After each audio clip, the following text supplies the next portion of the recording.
नमस्कार, मैं अखिलेश और हम अभी है राजनांदगांव के वार्ड नंबर 1 बजरंगपुर नवा गांव में। आज जो वाकया गुजरा है वाकई वो लोगों के लिए अब ये त्योहारी मौसम में भी बहुत दिक्कत करने वाली बात है, क्योंकि लोग अपने अपने घर में खेती किसानी और अलग अलग संसाधनों से अपने जीवन यापन कर रहे हैं। लेकिन आज जो घटना घटी है राजनांदगांव के बजरंगपुर वार्ड नंबर 1 में, यहाँ पर एक यादव परिवार से एक लड़का चले गया है और ठीक सामने एक महिला की मौत हो गई। इसकी वजह हम आपको बताने जा रहे हैं। शिव यदु और सुशीला देवागन की मौत किस वजह से हुई हम आपको बताएंगे। तो वाकई शहर के एरिया में चौंकाने वाली बात कह सकते हैं। ये दोनों की मौत बड़ी मधुमक्खी जो जहरीली हो सकती है, आमतौर पर हमारे छत्तीसगढ़ में से भंवर मधुमक्खी कह सकते हैं, भंवर कह सकते हैं या कहते हैं।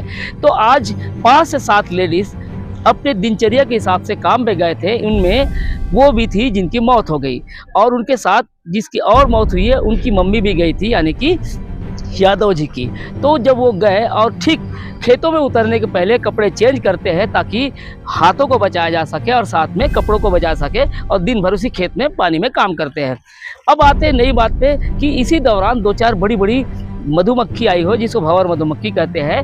उनने एक को काटा तो लोग सचेत हो गए, बोले नहीं ये कुछ ना कुछ है, कीड़ा है। तो लोग फिर अपने काम में लगे। इसी दौरान बहुत सारे अचानक से मधुमक्खी आए जिसे भंवर कहते हैं, और लोगों को इनको जो काम करते काटने लग गए। इसी दौरान सुशीला को काटे, लोग इधर उधर भागने लग गए और जो यादव लड़का है वो अपनी माँ को मधुमक्खी काटने की सूचना लेके वो देखने गया था, वो भी मधुमक्खी के जद में आ गया और उसके बाद दोनों की मौत हो गई। बहरहाल और लोगों का इलाज चल रहा है। और साथ में हम आपको बता दें, जिनसे हमारी बात हुई जो उस वक्त काम में गई थी, माया जी, उनसे हमने बात किया। उनने पूरा अपना वाकया बताया है कि कैसे काम में गए थे, कैसे वो लोग काम की तैयारी करते, इसी दौरान मधुमक्खी ने काटा और उसकी मौत हो गई। तो अब देखते रहिए खबर, क्योंकि वाकई ये अचानक से ऐसा हादसा होना ये बहुत कम सुनने में आता है, खासकर राजनांदगांव के आसपास एरिया में।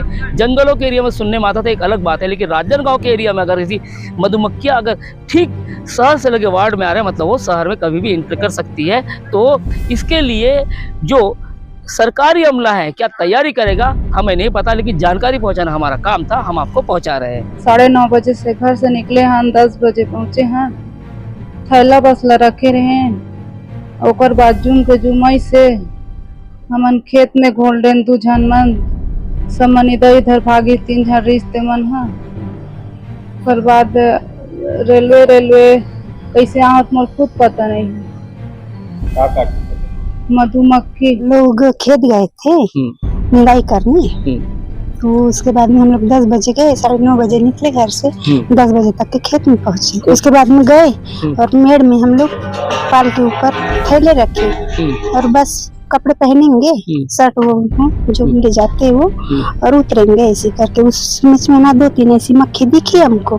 तो सुमित्रा बोल रही है क्या भाई पीला वाला ये दतिया है कि क्या, ऐसे करके। तो मैं बोले पता नहीं सुमित्रा क्या है, तो ऐसे करके।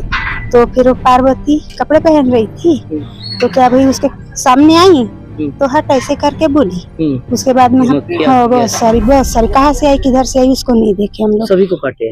हाँ, मेरे को काटा और मैं कल 2 इंजेक्शन लगवाई। उसके बाद में कुछ नहीं, पर्ची वगैरह बना दिए, 4 इंजेक्शन लगाए और यहाँ पर अभी। जो मेरा छोटा भाई है वो खेत गया था और मधुमक्खी उसको काट लिया। गरीब आदमी है, उसको मुआवजा मिलना चाहिए, और एक औरत ही है उसको भी मधुमक्खी काट लिए। इन लोग इतना गरीब है कि स्थिति इन लोगों का बहुत खराब है। तो मैं सरकार से निवेदन चाहता हूं कि वो इन लोगों को मुआवजा देना चाहिए। महिलाएं खेत पर काम कर रही थी, तभी अचानक मधुमक्खी पे हमला हो गया। इस पे पीड़ितों को तुरंत उपचार के लिए मेडिकल कॉलेज में रिफर किया गया। उसके बाद एक जो है पीड़ित उसको बसंतपुर अस्पताल में, और रात में ही शिव यदु की मृत्यु हो गई, जिसे वेंटिलेटर पर रखा गया था। और उसके बाद सुबह 5 बजे सूचना मिली कि सुशीला देवांगन, उम्र लगभग 55 वर्ष, उनकी भी मृत्यु हो गई। और इसमें 3 लोग अभी भी घायल अवस्था में हैं, जो कि एक प्राकृतिक आपदा है। वार्ड क्रमांक 1 बजरंगपुर नवा गांव में जो छोटी पुलिया है रेलवे क्रॉसिंग के पास, वहां पर ये घटना हुई है और निश्चित तौर पर ये दुखद घटना है। मैं शासन प्रशासन से चाहूँगा कि पीड़ित जनों को उचित मुआवजा तत्काल दिया जाए 2013 नियम में ये क्लियर है संशोधन के बाद कि 15 दिन के अंदर मुआवजा मिलना चाहिए। तो मैं चाहूंगा अविलंब इनमें मुआवजा मिला जाए। और इसमें 18 लाख का कुल मुआवजे का प्रावधान है, लेकिन सूचना ये मिल रही है कि 4 लाख का ही मुआवजा दिया जाता है। तो क्यों ना इन्हें पीड़ित परिवार को अधिकतम जो मुआवजा है लगभग 10 लाख की राशि तो मिलना चाहिए। साथ ही साथ मैं प्रथम व्यक्ति महापौर जी से भी निवेदन करना चाहूंगा कि परिवारजनों का ध्यान रखते हुए सहयोग राशि जो भी अनुदान है, शिक्षा अनुदान, इनको दिलाने का वो प्रयास करें, जिससे हम परिवारजनों का जो है मनोबल इसमें बढ़ पाए और इस दुख की स्थिति में उनके ये राशि जो है वो काम आ पाए। और यदि उचित उपचार उनको सही समय पर मिल जाता तो शायद ये मृत्यु नहीं होती। मैं चाहूँगा कि स्वास्थ्य व्यवस्था भी जो है उसे बेहतर करने की आवश्यकता है।